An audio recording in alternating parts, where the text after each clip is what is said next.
Hi, everyone. Thank you for joining us today. I'm Marche, the webinar director here at Advice Chaser. Before we introduce our guest and get started, I do need to do a little bit of legal housekeeping. Advice Chaser, the host of this webinar, is not a registered investment advisor.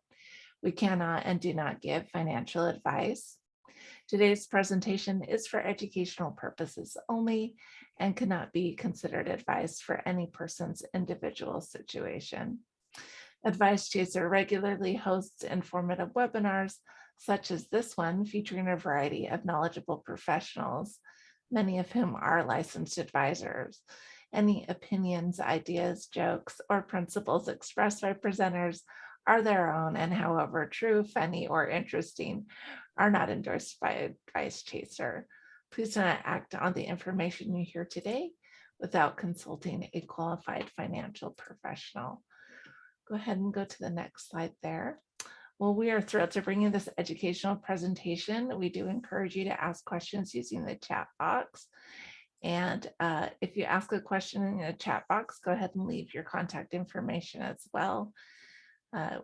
If you ask a question during this event, we'll make sure someone reaches out to you after today's event to address that. We want this experience to be as educational as possible. So again, please don't hesitate to use that chat box.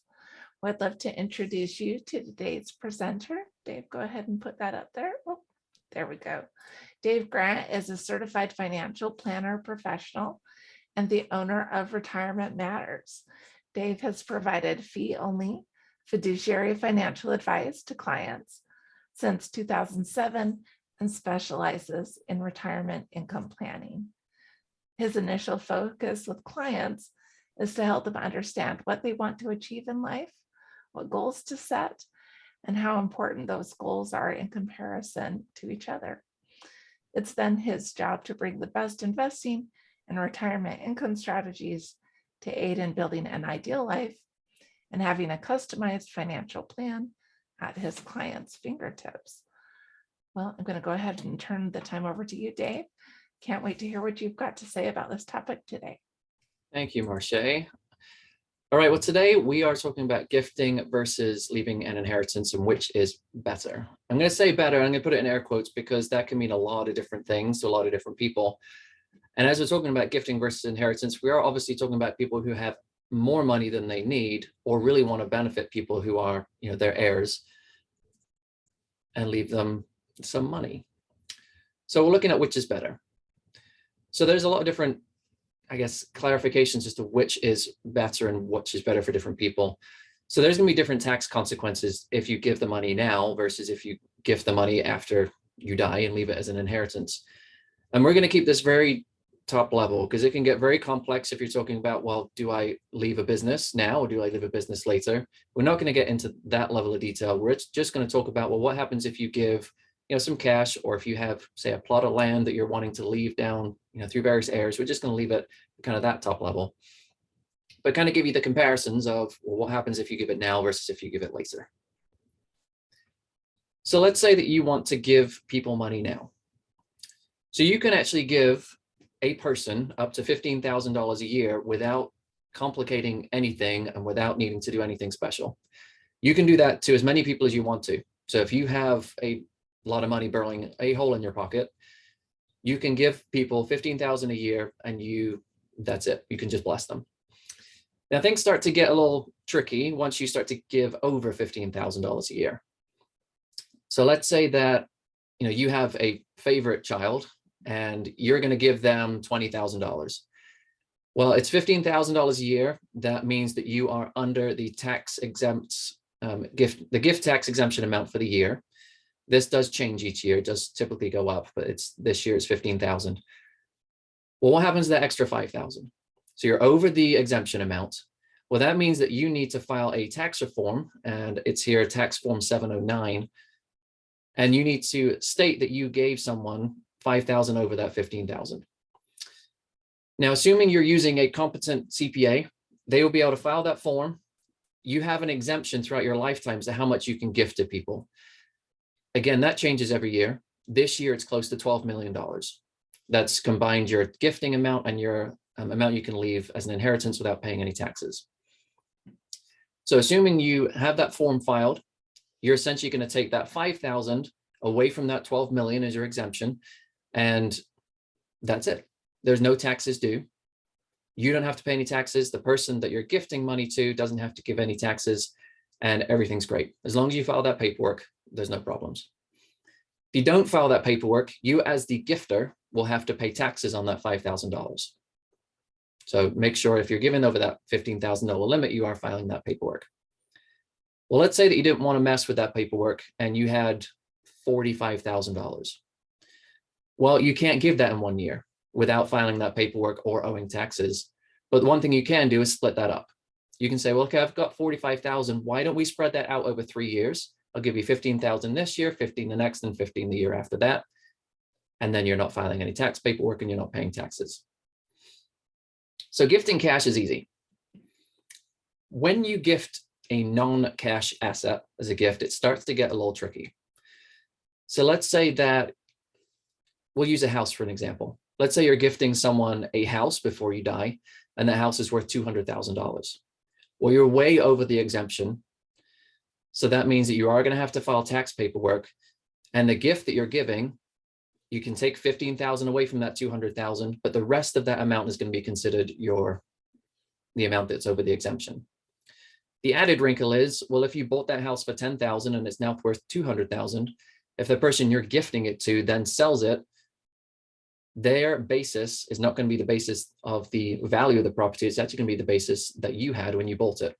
So it's going to be that 10,000, and their tax hit is going to be based on the difference between what they sold it and what you bought it for.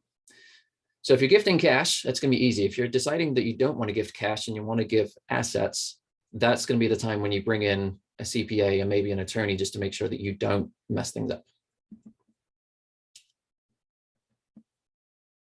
So let's say that, oh, we just talked about this, but this would be a nice slide for you. When you are gifting assets, you do want to make sure that you're being aware of, okay, are we gifting the whole thing? Or if it's a house, is the person we're gifting it to, are they going to buy some of it from us? Or are they going to buy the whole thing from us? You need to be very clear about what's happening there.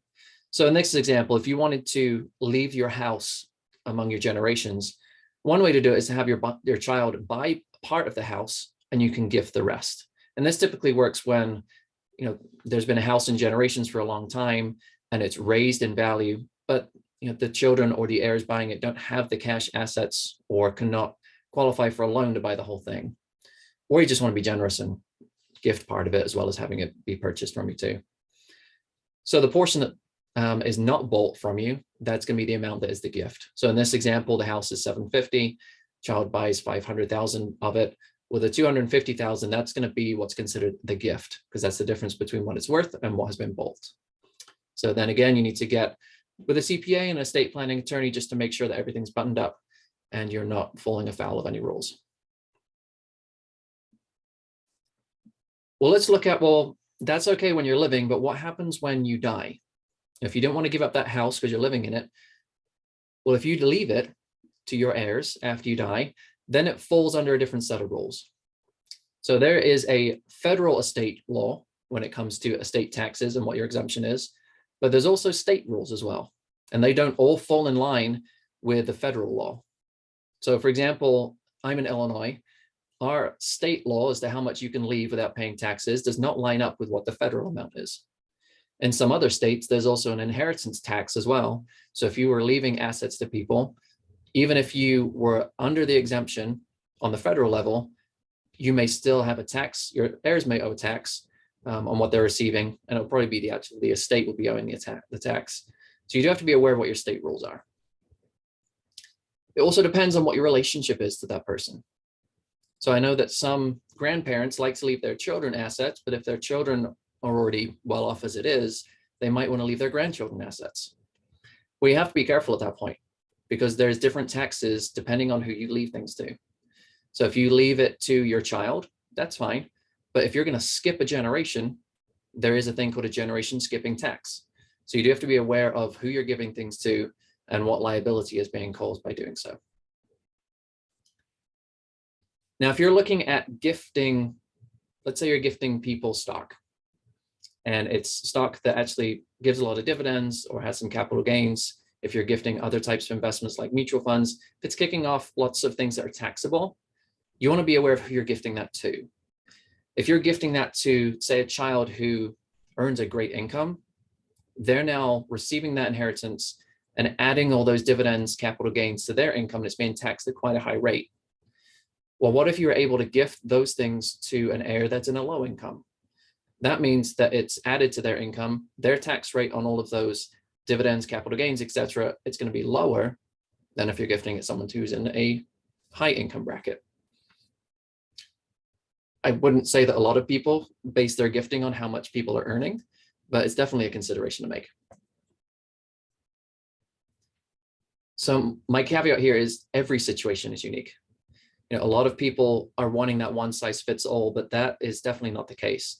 You do need to sit down with a lot of qualified professionals and figure out, what does our situation allow us to do? What are the consequences if we do A versus B? If we gift while we're alive, or if we leave it as an inheritance. And you do need to look at, okay, well, what timeline should we be working on? How long has my parents lived? How long typically do I have left to gift? Should I do it now? Should I wait? And then you have to look at family dynamics. Do you want to leave a large inheritance when you die and not be able to see people enjoy the benefits of what you're leaving?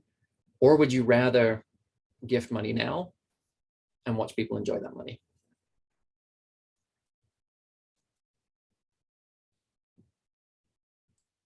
Well, I appreciate you coming and talked about these important topics. Really interesting. I think a lot of our attendees will agree that this is something to really consider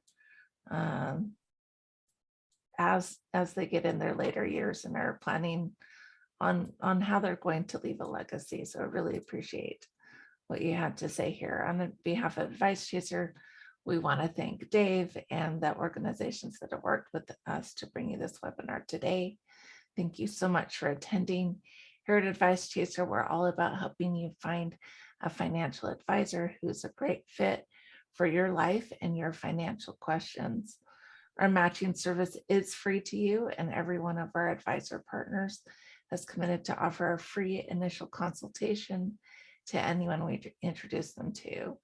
Find out more by going to advicechaser.com and clicking on the link to find an advisor. Thank you so much for coming, and we'll see you at another presentation soon.